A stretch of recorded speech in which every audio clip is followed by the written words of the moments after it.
Gaza पट्टी पिछले 17 महीनों से युद्ध और संघर्ष का केंद्र बनी हुई है। इस दौरान वहां की इमारतें पूरी तरह से नष्ट हो चुकी हैं, हजारों लोग मारे गए और लाखों लोग बेघर हो गए। इस तबाही के पीछे मुख्य कारण इजराइल और हमास के बीच का संघर्ष है, यानी कि वो जंग जो लगातार काफी वक्त से चलती आ रही है। हमास ने इस पूरी ड्यूरेशन के दौरान गाजा से ही अपने सैन्य ऑपरेशन जारी रखे। कई नागरिकों को बंधक बनाया गया और उनकी लाशें अब भी उस मलबे में छिपी हुई हैं। कहा जाता है कि हमास को गाजा के कुछ आम नागरिकों से भी खाना और बाकी की जरूरी चीजों में मदद मिलती रही। लेकिन अब गाजा में पहली बार हमास के खिलाफ विरोध देखा जा रहा है।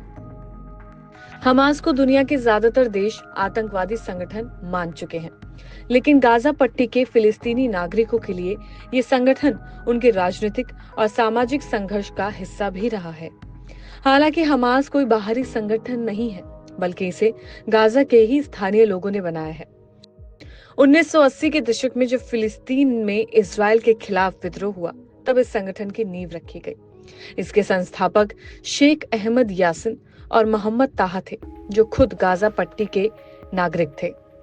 शुरुआत में ये एक धार्मिक और समाज सेवी संगठन था, लेकिन धीरे धीरे ये एक सशस्त्र समूह में बदल गया। हमास का उद्देश्य पूरे फिलिस्तीन को आजाद कराना और वहां इस्लामी शासन स्थापित करना था। इसके अलावा वो इजराइल को लगातार निशाने पर रखता है। अब पहला सवाल है कि हमास को कौन कौन समर्थन देता है। हालांकि हमास गाजा के स्थानीय लोगों द्वारा बनाया गया था, लेकिन इसे अंतरराष्ट्रीय समर्थन भी मिलता है। पहला समर्थक ईरान। हमास का सबसे बड़ा सहयोगी ईरान है। ईरान से इसे पैसा, हथियार और सैन्य प्रशिक्षण मिलता है। दूसरा नंबर पर आता है हिजबुल्ला। लेबनान और सीरिया में हिजबुल्ला सक्रिय है। इस चरमपंथी गुट से हमास को सैन्य ट्रेनिंग और हथियार मिलते रहे हैं। हिजबुल्ला संगठन लगातार हमास को सपोर्ट करता रहा है। तीसरे नंबर पर है तुर्की और कतर। ये देश हमास को आर्थिक और राजनीतिक समर्थन देते रहे हैं, जिसके बलबूते हमास आज इस हाल में है कि उसके पास लड़ाकों की कोई कमी नहीं है।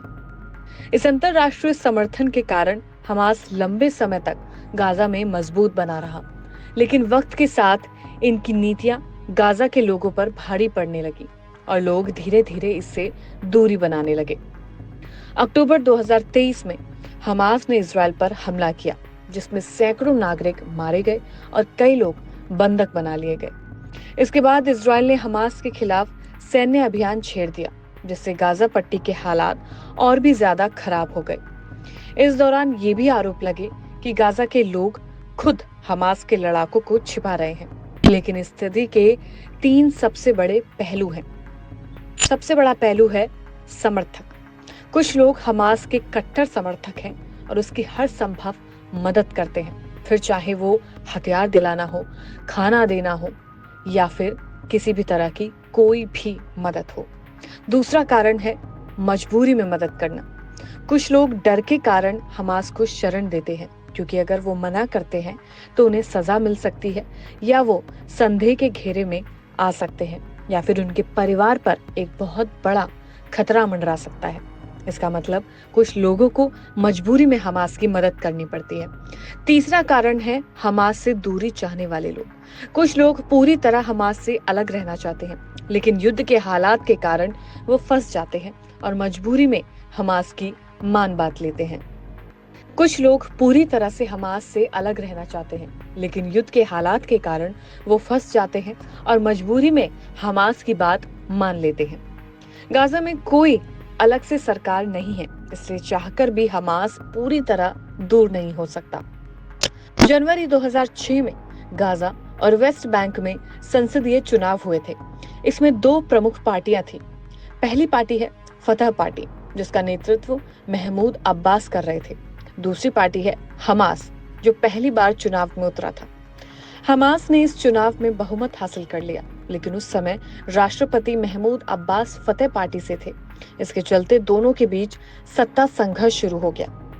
हमास इजराइल के खिलाफ सैन्य संघर्ष की बात करता था, जबकि फतह शांति बातचीत का समर्थन करता था। अमेरिका, यूरोप और इजराइल ने हमास की सरकार को मान्यता नहीं दी, जिससे स्थिति और भी ज्यादा बिगड़ती चली गई और साल भर के अंदर हमास ने गाजा पट्टी पर जबरदस्ती कब्जा कर लिया और महमूद अब्बास की सरकार को हटाकर वेस्ट बैंक तक सीमित कर दिया। तब से लेकर अब तक गाजा में कोई संसदीय चुनाव नहीं हुए हैं और हमास वहां पिछले 17 सालों से शासन कर रहा है। हाल ही में इजराइल और अमेरिका ने हमास को सत्ता से हटाने की बात की, लेकिन केवल बाहरी देशों के कहने से हमास खत्म नहीं होगा।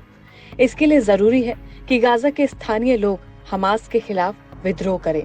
बाहरी देश ईरान, तुर्की, कतर उसकी मदद पूरी तरह से बंद कर दे। अगर हमास हटता है तो गाजा में 3 संभावित ऑप्शंस हो सकते हैं। पहला है फतह और फिलिस्तीनी अथॉरिटी का नियंत्रण।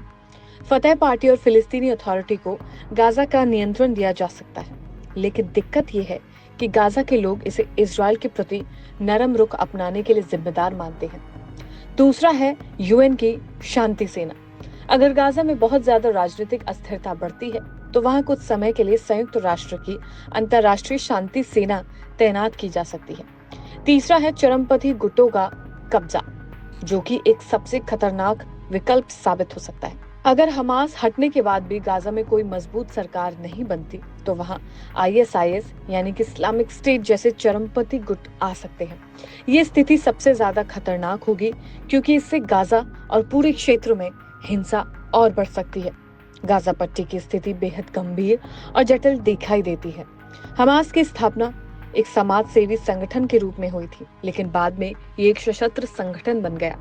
इससे बाहरी देशों से सैन्य और आर्थिक सहायता मिलती रही, जिससे ये एक लंबे समय तक मजबूत बना रहा। लेकिन अब देखने वाली बात यह है कि गाजा में अब हमास के खिलाफ आवाजें उठती हुई नजर आ रही हैं। लोग विरोध प्रदर्शन कर रहे हैं और अब इस जंग से शांति चाहते हैं।